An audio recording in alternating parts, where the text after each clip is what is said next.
mais um programa Giro de Notícias, dessa vez trazendo aqui mais um candidato a prefeito, agora candidato, certo?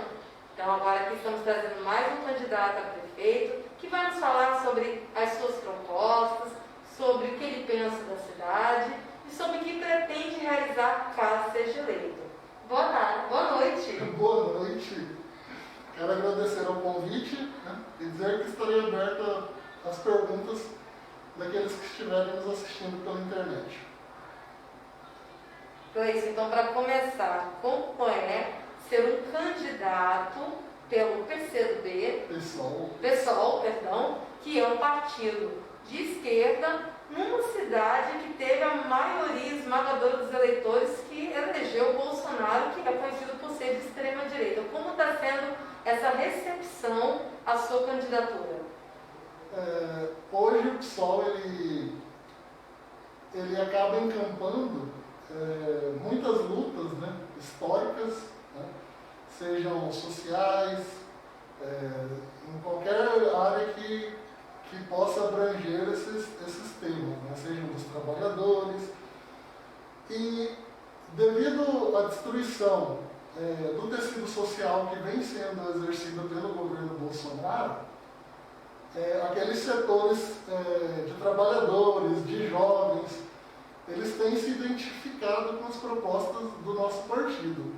Então, nesse sentido, eu estou bem feliz porque existe essa identificação dessas pessoas, e eles procuram, na nossa candidatura, se sentirem representados pelas ideias que ela apresenta.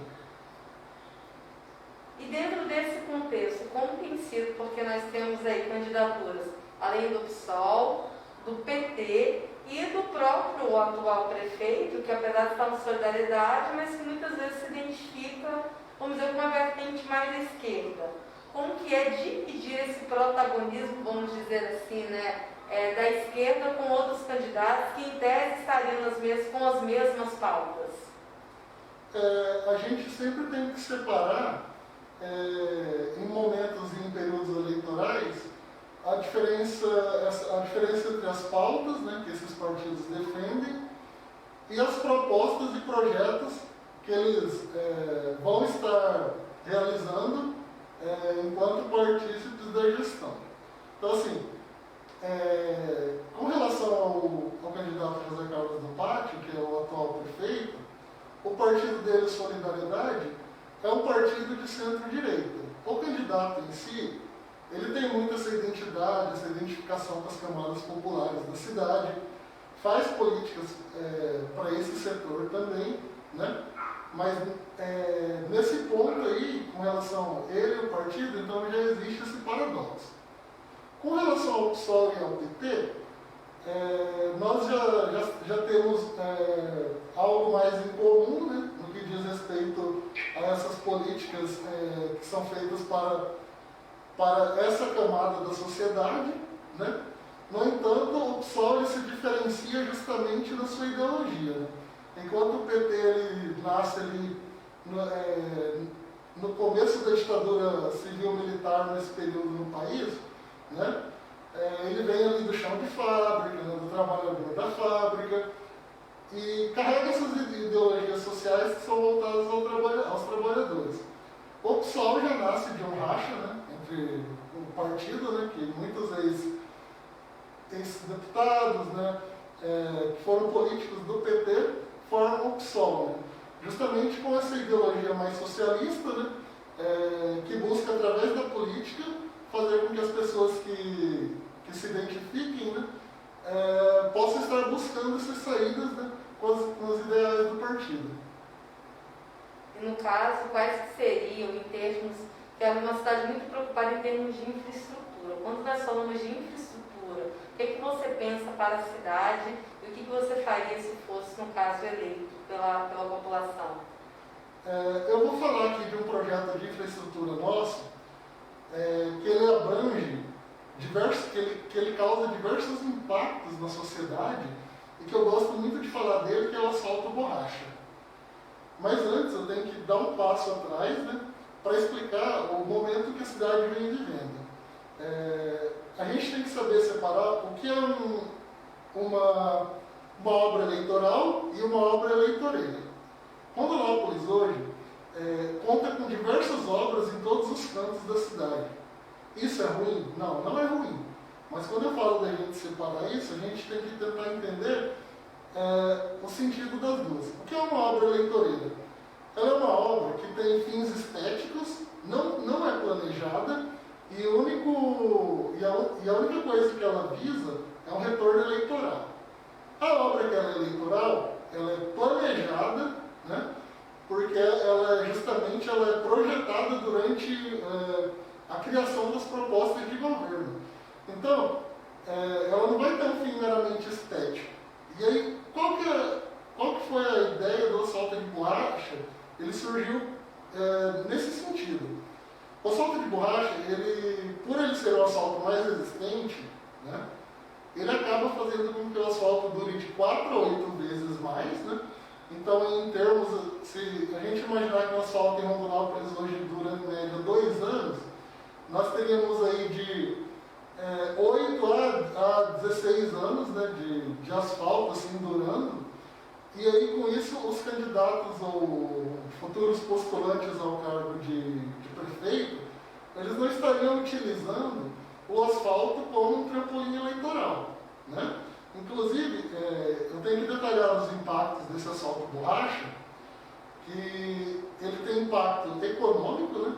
Que justamente a vinda de uma empresa para a cidade vai fazer com que venham também empregos, né? Sejam empregos com uma formação, né, superior, né, que são aqueles engenheiros que precisarão trabalhar, ou seja, aqueles empregos que têm menor necessidade, né, de uma qualificação, né?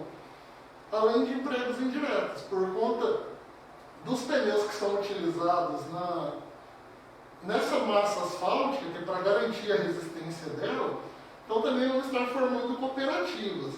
Então, assim, quando você vê um candidato falando que vai lutar para trazer emprego, para trazer coisa para a cidade, é muito importante que você pergunte de que forma, né? Porque o emprego, ele não aparece na cidade só pelo candidato ser empresário, né? Só pelo candidato ser amigo de empresário, não funciona assim. Para o empresário montar um negócio em qualquer área, em qualquer cidade, em qualquer local, ele tem que ter campo para investimento. E através do asfalto borracha, vai haver campo para investimento para aquelas empresas que trabalham esse tipo de asfalto poderem estar participando do edital, né, de licitação, para poderem estar concorrendo nesse edital, e a empresa que for vencedora vai trabalhar na criação desse asfalto. E aí eu falei desse impacto social, né, que é a geração de emprego, né, que é econômico. Agora eu vou falar do impacto ambiental, que é justamente a retirada desses pneus do meio ambiente, né, que eles são jogados depois de usados, então acabam acumulando ali água parada, juntando o mosquito da dengue. E aí, com esse impacto, ele também vai gerar um impacto na saúde, ele vai diminuir as epidemias de dengue, né, que ocasionalmente são formadas por esses pneus jogados na natureza, né. Então a gente tem um impacto ambiental, um impacto na saúde, um impacto econômico, né, e a gente tem um impacto social, né. O impacto social, ele surge de quando aqueles bairros que são já historicamente na nossa cidade são omitidos pelo poder público, eles venham a ter esse asfalto, né? Com isso vai reduzir a quantidade de problemas relacionados a problemas pulmonares, problemas brônquicos, né? E também, às vezes, a dona de casa chega cansada, limpa a casa, depois dá aquela ventania, e já é o serviço da dona de casa. Então, assim, quem mora na periferia, quem é pobre, entende a necessidade de um asfalto. Além de reduzir os acidentes, né, que não poderia deixar de ser citado. E agora que nós temos uma pergunta, esta pergunta é do Cássio Gomes Elias. Ele pergunta o seguinte: qual a proposta do candidato para o desenvolvimento da agricultura familiar de Rondonópolis? Então, é muito legal, essa pergunta foi muito legal, porque o PSOL ele tem essa identidade com a agricultura familiar, né, com aqueles grupos que lutam por terra, né? E uma das nossas propostas, que ela é interessante, ela se junta com a ideia do ensino integral. Por quê? Com a necessidade de permanência das crianças nessas escolas com o ensino integral, existe também a necessidade de uma alimentação de qualidade e saudável. E é aí que entra a agricultura familiar. Por quê? Com a necessidade de ter uma alimentação saudável, a prefeitura vai estar investindo para poder levar alimentos orgânicos e de qualidade para essas escolas, né? Para que os alunos possam estar se alimentando bem, né? E ao mesmo tempo que isso vai dar uma impulsão, um incentivo para o setor. Mas eu não poderia dizer apenas isso. Então, já que é um tema que é recorrente, né, quando a gente fala de alimentação, de agricultura familiar, a gente fala dos problemas dos agrotóxicos, a gente fala agora do preço dos alimentos, né, que mesmo com a inflação baixa, eles têm refletido fortemente na alimentação do trabalhador, né? E aqui em Rondonópolis é possível que algum de vocês já observaram, mas eles têm 4 depósitos do CONAB. Isso mesmo, do CONAB, né? Que é aquela agência de abastecimento do governo federal que deveria estar ali guardando alimentos para quando chegasse esses períodos, ela pudesse haver uma distribuição para que houvesse um controle de preços. Então daí a gente tira também a importância de setores, né, da União, do Estado, né, do município estarem intervindo para que possa fazer com que os preços desses produtos não se desregulem da forma que eles têm se desregulado.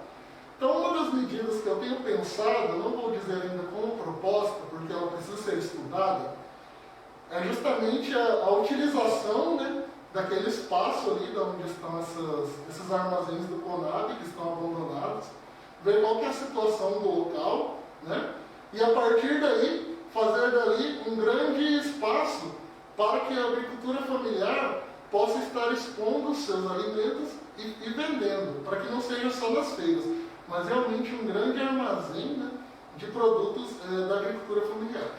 A doutora Shirley Sandin, que ela é uma participante muito ativa aqui, sempre aparece nos nossos programas. Boa noite, doutora Shirley. Ela faz a seguinte pontuação: gostaria de saber do candidato qual o plano para ampliar o controle social, quais os meios que ele propõe para ampliar a participação das pessoas e como promover uma gestão mais transparente. Obrigado pela pergunta, doutora Shirley. Aliás, eu adorei a pergunta porque a plataforma de projetos do PSOL, ela surgiu de um projeto que eu chamo de ADEB, que é a Associação de Demanda de Bairros. A gente tem visto que a democracia ela tem funcionado de 4 em 4 anos, né? Apenas para o indivíduo, para o sujeito apertar um botão. E aí, durante o mandato desses candidatos, esse sujeito, né, que é um sujeito político, ele não tem uma participação ativa nas mudanças da sociedade em que ele vive. E qual é a proposta da ADEB, né, que é a Associação de Demanda dos Bairros? A ADEB vai estar reestruturando todas as associações de moradores, né? Aqueles bairros que porventura vierem a não ter essas associações, terão novas associações de moradores e a partir daí estaremos fazendo agendas conjuntas entre poder público e moradores. Por quê? Hoje temos uma relação institucional, né, onde o vereador faz a fiscalização do executivo, né? Mas o papel que ele é constitucional do cidadão fiscalizar o vereador, ele acaba não sendo exercido, pois não existem ferramentas que façam com que esse cidadão possa participar ativamente da política. Então, o que vai acontecer com as ADEBs? Serão marcadas reuniões mensais, né, onde representantes do poder público se reúnam com esses moradores, levantem suas demandas, né, quais são os problemas dos bairros, que às vezes pode ser um cano furado, uma falta de luz, a falta do caminhão do E esses problemas, eles são diários, de convivência diária das pessoas. Mas às vezes a burocracia do poder público impede que esse problema seja resolvido num curto prazo. Então às vezes fica um cano jogando água, passam meses, né, e nada é feito. É um desperdício, inclusive. E aí, através desse processo de reunião com o poder público, levantamento das demandas e execução por parte da prefeitura, a gente vai fazer com que esse cidadão tenha uma participação efetiva. Porque cá entre nós, quem está nos vendo, há de convir que quem chega do serviço 6 da tarde, 5 da tarde, dificilmente vai ter tempo para ir numa audiência pública na Câmara dos Vereadores.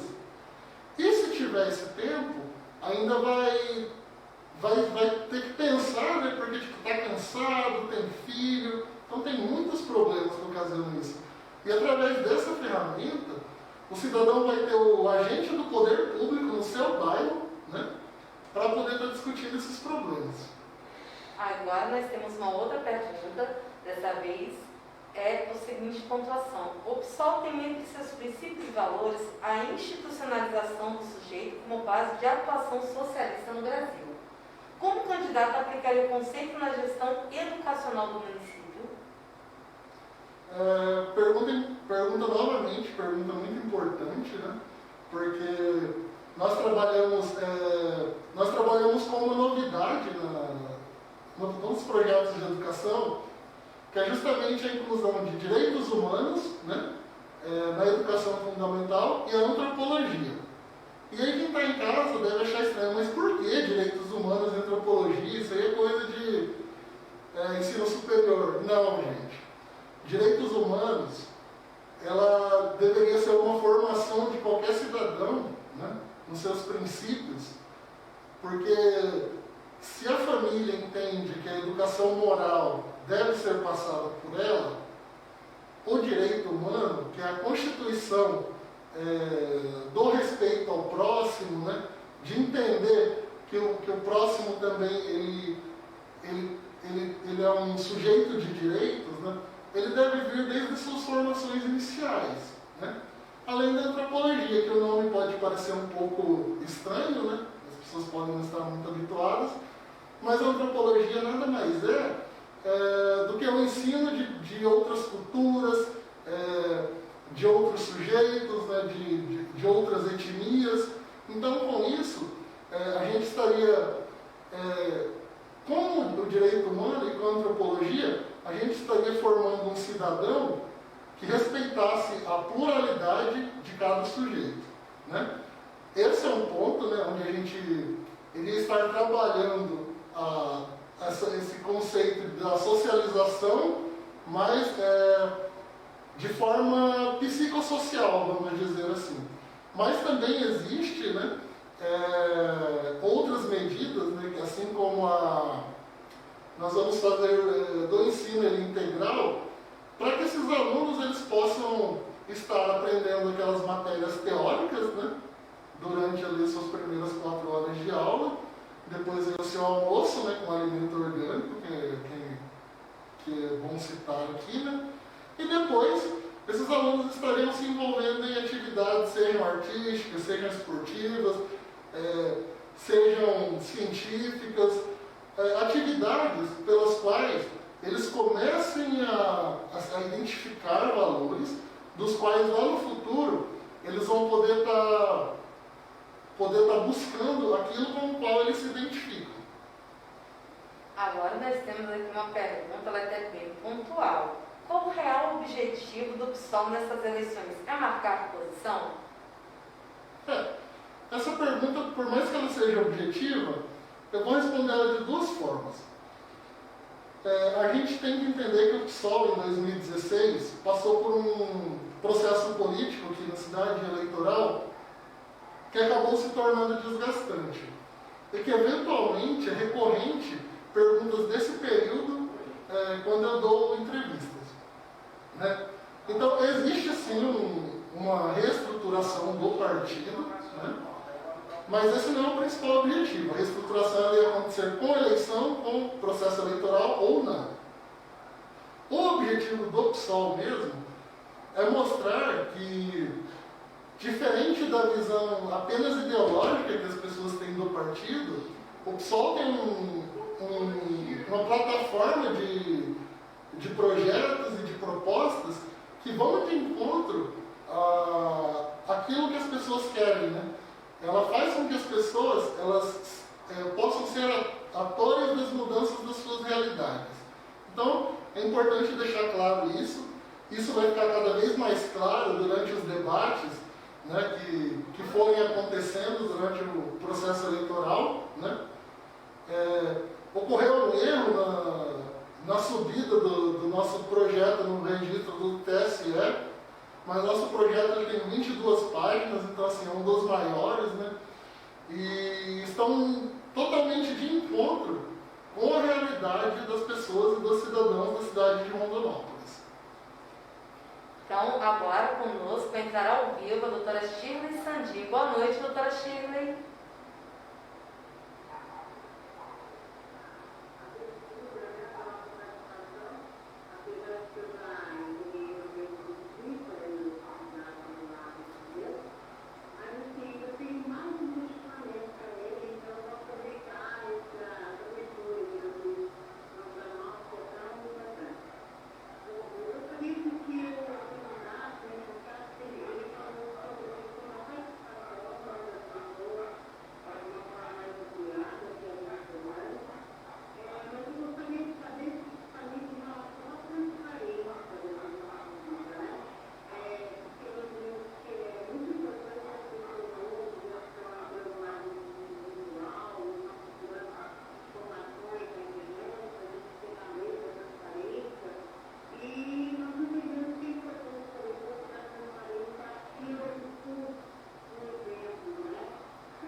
Portal da transparência, né, que é um importante meio de comunicação do poder público, né, em questão dos gastos com a população. Então, vamos lá, obrigado pela pergunta, doutora Shirley. Né? Não sei se estou referindo ela da forma correta. Sim, doutora Shirley. Mas o portal da transparência ele não tem sido utilizado da forma que ele deve ser utilizado pelo poder público. Isso, inclusive, trouxe muitas dificuldades nas minhas pesquisas, né? Porque eu sou formando em ciências políticas, então todo o processo de criação da plataforma do PSOL, ele passou por estudos, né? Não foi uma coisa genérica, criada ao léu, né? Sem entender a realidade do município, né? E nós observamos que a falta de transparência por conta do portal, que é, sim, uma ferramenta importante, né? Para poder estar apresentando à população esses dados, né? Mas a gente também não pode deixar de citar que entre as nossas propostas existe a criação do Tribunal de Contas do município. Por quê? Hoje, um dos grandes problemas do município é justamente a gestão que acontece de hospitais e de alguns setores onde organizações sociais trabalham. Por conta de uma auditoria, acontece de haver emblores com relação a valores que não são pequenos, são valores grandes, né? E aí fica aquela coisa da prefeitura joga para a OS devolve para a prefeitura e a população fica ali no meio sem saber, né? Com um problema de uma verba que a prefeitura diz que foi para a saúde, a OS nega, mas nesse meio termo não existe nenhum órgão de fiscalização que audita essa verba e possa expor o que está acontecendo com esses problemas. Então, eu quero dizer também que é muito importante, porque como está ocorrendo agora a pandemia da Covid, em setembro, fevereiro, maio e agosto, existe a liberação do CIOPS. O CIOPS é um sistema integrado entre governo federal, governo do estado e prefeituras, onde ali eles vão estar lançando nessa plataforma aqueles valores que foram gastos pelos 3 entes da federação, né? E aquilo que foi utilizado pelo município, né? pelo Estado e pelo governo federal. Então, através disso, a gente também pode estar fiscalizando a prefeitura, né? Isso que eu estou falando porque esse é uma ferramenta que ela é aberta para todo cidadão, então, às vezes, os próprios jornalistas, que eles são muito atarefados e tal, eles podem estar pesquisando ali sem depender diretamente, né, de outras ferramentas, entendeu? Então, assim, a nossa proposta sobre a transparência é a criação do Tribunal de Contas do município. Por quê? Para poder trazer mais eficiência no que compete à transparência desses dados, né, daquelas operações que são executadas, né, entre a prefeitura, né, e as empresas que porventura vierem a trabalhar ganhar alguma licitação no município. Muito bem. E também é muito, já que falou do assunto da saúde, Covid, como é que você, enquanto candidato, caso seja eleito a prefeito, você pensa em como vai ser o enfrentamento num cenário pós-pandemia, que ainda não sabemos sequer se haverá uma pós-pandemia, né, logo no ano que vem. Mas como você vai atuar nesse cenário econômico e social, principalmente com ênfase no setor saúde, a partir do ano que vem? Porque nós sabemos que o isolamento já foi flexibilizado, as pessoas não vão mais, né, não estão mais em casa. Como que vai ser, como que você imagina que será o governo no ano que vem, caso você seja eleito? Bom, para a gente falar do que tem ocorrido com a pandemia, com a questão do isolamento, nesse rompimento que tem ocorrido, a gente precisaria aprofundar muito essa conversa nas relações entre União, entre estados e entre municípios, né? O município teve ali a sua campanha atrapalhada, sabe? Tentou ali da sua forma, sabe? Mas acabou se atrapalhando muito, né, na criação desses decretos, né? Mas a gente tem que pensar também já no pós, né? Porque se o governo federal, né, que seria o responsável pelas maiores ações, né, que dizem respeito aos cidadãos, não permitiu que os cidadãos pudessem ficar em casa com segurança, então assim, quem sou eu para condenar o cara que tem que trabalhar, né, tem que ganhar o seu dia a dia e acaba se expondo, né? Então assim, a gente tem que tentar pensar pelos dois lados, né? E assim, eu não estou falando assim de pensar na economia e na saúde, mas na saúde, né, nos impactos, né, com o SUS, e também no cidadão que vai trabalhar, porque esse cara, ele às vezes, ele precisa, sabe, levar comida para o seu filho e tal, e ele vai se expor a esses riscos. Então assim, aí tem o busão lotado, eu sou trabalhador do setor privado, eu sei, inclusive, vim do serviço direto para cá, né? Sei como é difícil, né? Então, ainda mais pro PSOL, que é um partido que não tem essas verbas partidárias gordas, então assim, pra gente é tudo na luta mesmo, na raça. E agora, falando com relação ao pós-pandemia, né? O projeto que nós temos para o SUS é trabalhar a territorialização do SUS no município. Por quê? A principal ferramenta que o SUS tem, inclusive que é exemplo global para a ONU e para a Organização Mundial da Saúde, para a OMS, né, é justamente trabalhar na prevenção. Então o SUS, ele tem 6 áreas do SUS, que são exemplos globais, né, que a ONU e a OMS utilizam, né? Inclusive o tratamento das DSTs, da AIDS, né, e outras prevenções. Então assim, quando a gente fala em territorialização, parece algo estranho, mas é algo simples. Os agentes de saúde, eles são responsáveis por estar fazendo essa territorialização, que nada mais é do que um levantamento epidemiológico das áreas, para que possam ser identificados quais são os problemas constantes de saúde que ocorrem naquelas áreas. Por quê? A partir desse levantamento territorial, dessa zonificação dessas áreas, você vai conseguir identificar quais são os problemas mais comuns para que aquele recurso ele possa ser destinado de maneira correta, né? Porque às vezes, se você tem alguma região da cidade, né, que eventualmente não está feito esse levantamento desses dados, você pode dispor de menos recursos, você pode não dispor. Então, voltando, né, um pouco, até falando da saúde, mas voltando à questão da transparência, quando a gente trabalha a territorialização, a gente está tornando também as ferramentas da saúde mais transparentes, né, para que o dinheiro arrecadado pelo município, as verbas que vêm do governo federal ou do estado, possam ser utilizadas de maneira correta. A Lidiane Silveira quer saber qual é a proposta do candidato para combater o feminicídio na cidade. Pauta importante essa. Pauta muito importante, né? Inclusive, já quero deixar aqui bem claro que nossa candidatura fez um compromisso com a Agenda Marielle, né? Agenda Marielle Franco, que é justamente o compromisso de defender essas pautas, né?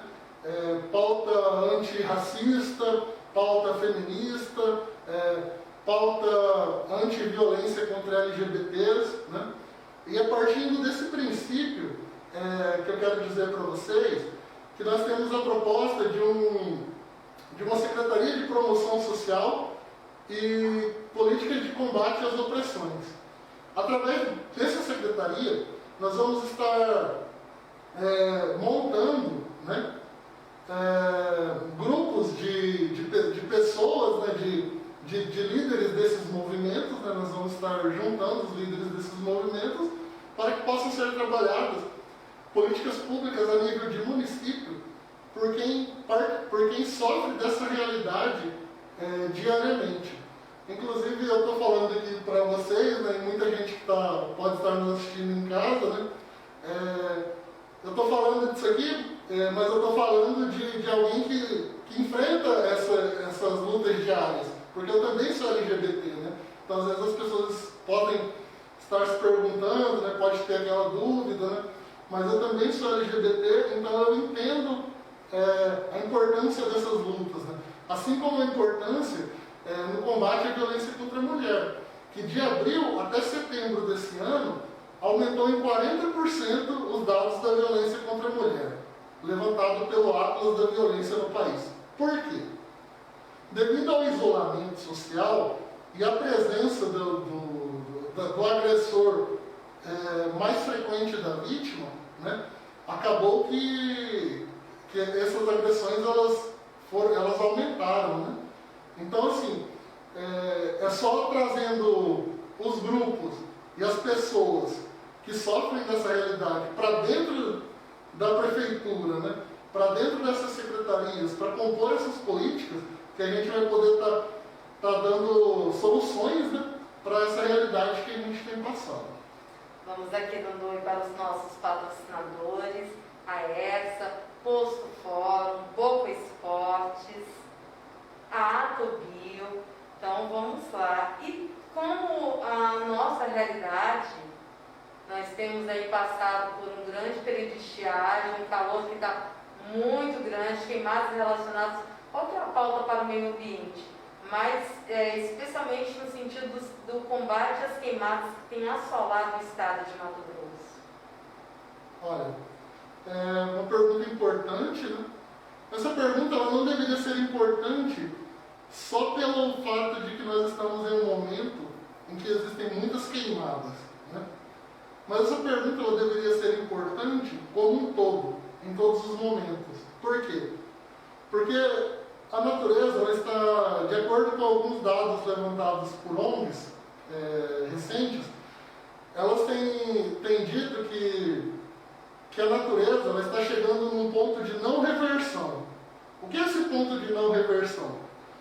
Conforme o desgaste do meio ambiente, além da natureza, da produção, né, que é estimulada pelo consumo, né, que vai tirando esses recursos naturais, ainda tem agora esse aumento do número de queimadas, que vem destruindo grandes áreas, né, da Amazônia e do Pantanal. Então eu estou falando aqui para vocês hoje, se vocês fizerem qualquer pesquisa nesse momento, já foram queimados mais de 2 milhões de hectares do Pantanal e da Amazônia, só em 2020. Né? Então, essa é uma preocupação que ela aumenta agora pelo fato das temperaturas terem subido muito, isso já é um reflexo, né, dessa queimada. Rondonópolis amanhece embaixo de fumaça todos os dias, né? Então, assim, de que forma nós olhamos para o meio ambiente? Primeiro, nós temos um projeto de arborização regional, né? A Prefeitura, por meio da SEMA, vai estar vendo quais medidas, né, que podem ser implementadas para fazer com que os elementos ecológicos e os elementos urbanos eles possam se moldar, né, na construção desses espaços públicos. E já existem estudos, né, inclusive da USP, que garantem que a sensação térmica, né, elas podem ser diminuídas de 2 a 4 graus. Então, assim, é para você ver a diferença que uma árvore faz na temperatura do seu ambiente. Hoje, Rondonópolis, a hora que eu vim, bateu 43 graus. Com 4 graus a menos, você teria 39. Ainda é quente? É. Né? Mas você consegue já ver a ação, né, dessas árvores, a ação ecológica. Né? Então, assim, não adianta nada você construir espaços públicos, né, urbanizar, se você não levar conforto para as pessoas. Né? Então, assim, quem que vai sentar num banco de uma praça que não tem uma árvore 3 da tarde, vai tomar um tereré? Não tem como, entendeu? Então a gente tem que pensar a urbanização com planejamento. Essa é a proposta, né, da arborização regional que a gente tem, né, que é um conjunto de medidas ecológicas. Mas a gente também não tem só isso. Estudando o protocolo de Kyoto, que é justamente aquele protocolo em que países muito poluentes e países menos poluentes compram créditos de carbono desses países menos poluentes, a gente tem uma proposta de bônus ecológico na cidade. Então, assim, isso já é muito para estimular o papel socioambiental das empresas que poluem. E aqui já é importante deixar claro que quando a gente diz que deve haver a participação do cidadão, né, a gente também entende que o setor da indústria, o setor do comércio, aqueles setores que porventura venham a poluir, eles também têm esse papel, né, ambiental na construção de uma cidade melhor para a gente. E esse bônus ecológico ocorre da seguinte forma: aquela empresa que ultrapassar os níveis de emissão determinadas pela SEMA e pelos órgãos responsáveis, poderá adquirir por meio dessa ultrapassagem desses limites esse bônus, né, que é um nome bonitinho, assim, é uma multa, tá? Eu estou falando aqui para vocês que é uma multa, mas é o bônus ecológico por quê?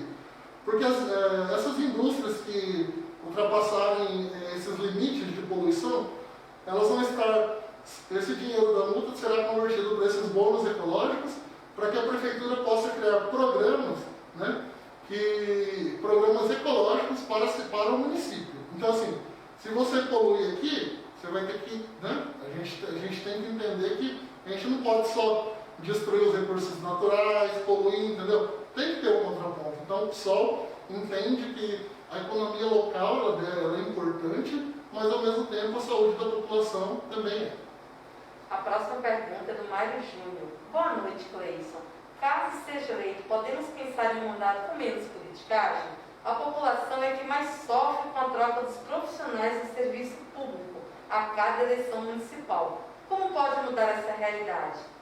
2 minutos. Maravilha, eu falo bastante, então às vezes não... Obrigado pela pergunta. A gente tem um projeto de valorização do profissional, né? Então, assim, nós vamos trabalhar nessas áreas, né, para que, até mesmo aquelas áreas que elas têm pouco interesse, né, mas para que tenham projetos de cargos e salários, né, para que a gente fortaleça o serviço público na cidade. Né. A gente tem passado aí, nesse momento, por um ataque, né, aos servidores públicos, né, que são importantes, essenciais, médicos, né, enfermeiros, professores. Né. Enquanto isso, o judiciário e outros setores que têm um poder muito maior, que são constituídos, né, além de tudo, constituídos em forma de instituições de Estado, né, eles não sofrem nada e continuam com essas regalias. Então, assim, é muito importante a gente trabalhar com esse projeto de cargos e salários para que esse servidor ele possa se sentir valorizado, né? E possa dar tudo de si no seu trabalho. E aqui eu não estou dizendo que os servidores não dão tudo de si, mas eu estou dizendo do seguinte ponto: professores ganham mal, enfermeiros ganham mal, e nesse momento são as pessoas que estão prestes a sofrer, a depender das medidas do governo. Então, assim, se o governo definir que vai voltar às aulas, quem vai sofrer é o professor, ganhando pouco e correndo risco de vida. E tem os enfermeiros, que já estão sofrendo durante esse problema global de saúde por causa da pandemia, né? E que também são pouco valorizados. A próxima pergunta, essa daqui eu acho que é uma causa que você se identifica, porque você falou muito dessa questão dos direitos humanos. Sim. É da Lidiane Silveira. Em relação aos indígenas da nossa região, que estão sofrendo com as queimadas e a exclusão social, qual é a proposta do candidato?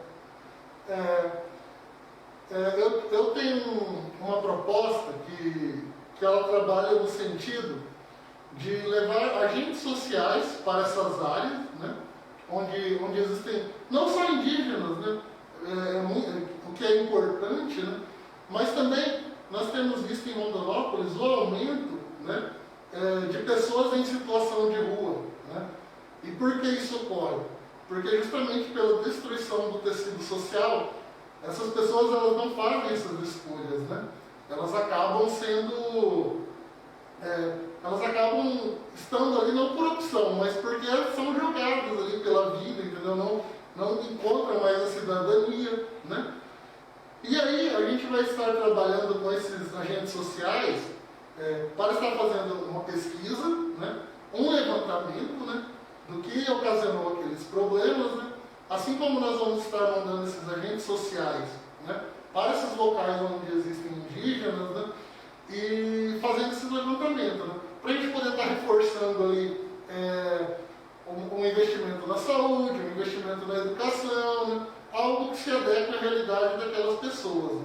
E importante também, voltando ali no assunto que a gente falou agora há pouco, né, sobre a valorização do profissional, né, do servidor público, né, constituir, né, propostas onde os próprios indígenas, né, possam estar trabalhando essas suas identidades, né, dentro ali do seu espaço e levando a educação, né, não deixando morrer aqueles elementos culturais, né, da sua língua, né, da sua cultura, né? Então, assim, a gente vai estar utilizando a prefeitura, através desses agentes, para estar levantando todas as situações e tomando medidas que possam ali satisfazer essas etnias, né? Esses indígenas. E quanto à questão, uma coisa que é muito falada, é a questão da cultura. Agora, especialmente com essa questão da Lei Aldir Blanc. Como que você vê a condução desse processo e como que isso vai se tornar no ano que vem, caso você seja eleito? É importante frisar que eu tenho um projeto que ele se chama Anexo Cultural. O Anexo Cultural, ele se constitui de utilizar um espaço para que nós possamos construir cinema municipal, teatro municipal, biblioteca municipal e museu municipal. Então, por isso esse projeto se chama Anexo Municipal. Ele visa, primeiro, revitalizar esses espaços urbanos da cidade. Mas revitalizando de que forma? Fazendo com que as pessoas tenham um acesso sociocultural. Por quê? Rondonópolis hoje poderia muito bem explorar essa área, não só para que as pessoas e os moradores possam utilizar, mas também utilizar essas áreas como terceira maior cidade do estado, né, como áreas para incrementar o turismo. Então, assim, imagine que pessoas que venham ao turismo de negócios na cidade, né, venham fechar um negócio do soja, um negócio do algodão, Depois de uma reunião de negócios, essa pessoa pode ir com sua equipe para um cinema municipal, entendeu? Para um teatro, assistir uma peça feita por jovens da cidade, entendeu? Tem muito dançarino, tem muito artista, tem cantor, tem de tudo aqui na cidade. Elementos da cultura não faltam. O que faltam são espaços para que essas pessoas possam estar trabalhando, né, as suas atividades. Então aqui vamos dar um alô para os nossos internautas. Nós temos aqui conosco agora o Hélio Luiz, que já estava nos acompanhando, Tiago Silva, Edna Rodrigues, Paulo Rezende. Agradecer muito a audiência de vocês. É justamente por vocês que nós fazemos essas lives, trazendo os assuntos que são relevantes, especialmente neste momento de eleições que estamos passando. Agora, quando a gente fala também da questão da cultura, muita gente atrela a questão de prevenção ao uso e abuso de álcool, outras drogas, e todo mundo se lembra muito do esporte, né, que acaba sendo, vamos dizer, tanto a cultura quanto o esporte acabam sendo os primos pobres da educação. Mas como que fazer essa interface aí, ligando a questão, você já falou um pouco da questão da cultura do seu planejamento, sim, e para o esporte? É muito importante estudar o esporte, que eu não poderia deixar de fora, né? Hoje, atualmente, mesmo com essa barriguinha, eu sou jogador de futebol. Eu tenho um time, né, de society que eu me reúno quando posso com o pessoal, né, quando a gente pode jogar. Ultimamente, né, a pandemia tem evitado, tem proibido, mas já pratiquei natação, já pratiquei handebol, já pratiquei vôlei, né, futsal. Então, assim, sou conhecedor do esporte, né, dos esportes que eu pratiquei, e conhecedor da realidade desses esportes. E uma das coisas que, enquanto atleta, que muito me chateava, é você às vezes ter que viajar para um lugar, né, representando a sua cidade, e dentro da prefeitura você não existia nenhum projeto que destina verba para essas atividades. E lá vai você que vai jogar futebol numa Copa Mercosul, eventualmente fazer rifa, vender para os amigos, sabe? Aí você vai para um campeonato de vôlei em São Paulo, rifa, amigos. Por quê? Porque a prefeitura não tem nenhum projeto que destina o mínimo de verba para essas áreas. E aí, lá vai você fazer reunião com a gente do poder público, né? Fora de pauta, ter que esperar, se humilhar, né? E ainda assim, eventualmente, não é algo que é certo, né? Então, por conta disso, eu trabalho com um projeto que ele é a formação de um Conselho Municipal de Esporte. Da mesma forma como a gente vai trabalhar o Conselho de Políticas de Promoção Social, a gente vai trabalhar no esporte. Por quê? Porque existem áreas onde só aquelas pessoas que atuam, que participam, que conhecem essa realidade e essas dificuldades. Então, assim, a gente vai ter ali um representante de um grafite que... Então a proposta é reformular o Conselho de Esportes atual. Justamente, para que nós possamos trabalhar projetos que vejam a realidade desses líderes, né, desses esportes, para a gente criar uma agenda. Então, criar uma agenda, ó, em outubro, futebol americano vai ter um campeonato aqui. Poxa, vai levar o nome da cidade. A gente tem uma verba aqui para vocês viajar. Às vezes a viagem sai 2, 3 mil, sabe, que você vai ajudar. E com perdão da palavra, para a prefeitura isso é dinheiro de pinga, para você ver os gastos que eles têm com papel higiênico, com coisa besta, sabe? Então, assim, para poder trazer o cidadão, né, o atleta, né, para dentro da sua realidade, para criar mesmo projetos para que eles possam sair dessa dependência, né, para que eles tenham assegurado ali uma verba para participação sua em eventos. Que ótimo, então. E além dessa questão, já que você falou um pouco de transparência, falou dessa questão do Conselho Municipal, quais são os outros conselhos que você verifica, né, analisando hoje a conjuntura, que eles podem ser modificados? Ou que podem ser criados ou extintos? Sim. Hoje os conselhos que eu citei são aqueles que eu vi uma necessidade imediata. Por quê? Porque existe um desinteresse histórico, né, por todas as gestões. Quando uma gestão quer se utilizar de um eventual esporte ou de um eventual grupo social, ele se utiliza para se promover e não para realmente ajudar esses setores, né? Com relação a outros conselhos da entidade de classe, né, a prefeitura vai sentar. O nosso método é: senta, se reúne, levanta os problemas, levanta as demandas, vamos ver o que a gente pode resolver de comum acordo. Aquilo que não tiver comum acordo, senta, se reúne de novo. Então, assim, uma das pautas desse governo vai ser também o diálogo, né? Porque eu não posso deixar de esclarecer que é evidente, né, que por mais que o PSOL ele tenha uma relação com setores sociais mais pobres, né, mais camadas sociais menos favorecidas, existe também aquela demonização por parte, né, dos empresários, né? O que eu quero dizer para esse setor, no caso, é que, pelo que vocês podem ter visto aqui, né, pelos projetos e pelo que foi proposto, é que toda a questão da urbanização, do aumento dos espaços democráticos e, por conseguinte, né, o aumento ao acesso sociocultural das pessoas vai fazer também com que o comércio ele se expanda. Por quê? Porque a urbanização ela é primordial nesse sentido, né? Você não imagina ali aquele centro, né, assim para sempre. Você imagina que devam existir projetos de urbanização para que possam expandir e automaticamente expandir os negócios.